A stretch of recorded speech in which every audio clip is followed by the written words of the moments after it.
Kami isa-isa po nagbibilang kami. Hindi pa yung 20 yung bilog eh, yung papel pa. Tapos talagang pinong-pino pagkakatipid. Eh sa inyo si Saisa eh. Para lang ganun hindi makitang 20 yung nilagay. Oo, ganun nga yun dyan. Kaya sabi ko, dapat talaga maalis na yung 20 papel para nilalapirat.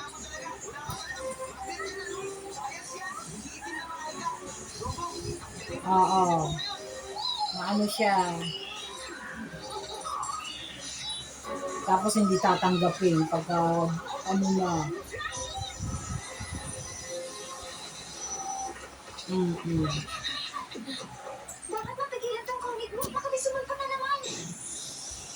Nakapagtataka. Tama, Tiger kanina ang lang. bigat Tapos ko. ngayon, Phoenix sa turtle naman. Ako minsan pag maraya akong barya, pag tayo magkukuleksyon kami, inaano ko dito kanina na Elsie na pinapalit ko ang bigat-bigat. Wala ko ibig sabihin. Bigat-bigat ng bag ko. Ano maisip ko? Kaya sabi ko, ay naku, bullshit na yun. Oo, sige.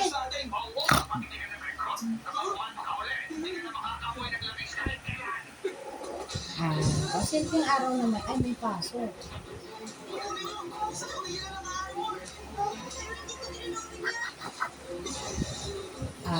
Kasi wala siyang hinahatid sa school.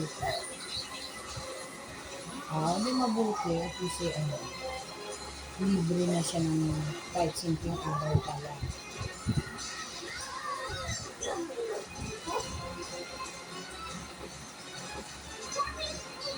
Oo. Sa amin daw may magbibigay na politiko ng tumbler at lunch bag.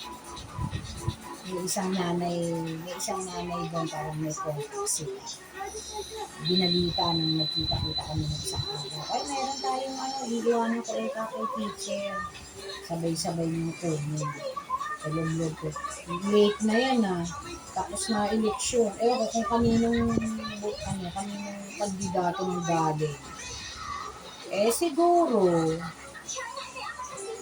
Kaya sabi ko, kung magagamit naman, okay lang. Kung hindi naman, bigay na lang natin sa iba. Tumbler daw, tsaka lunch bag.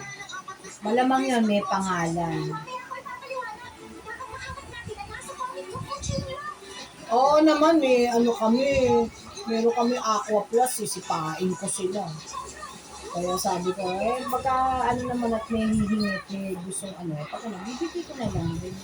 Hindi naman magagamit, gusto dagdag lang yung dito sa akin Oo.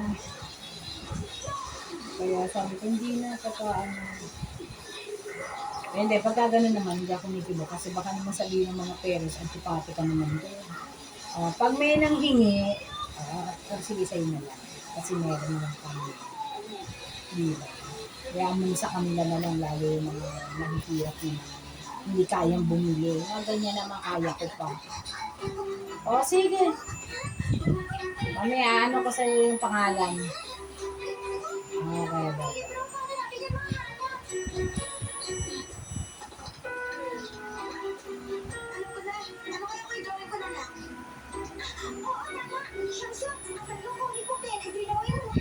Principal.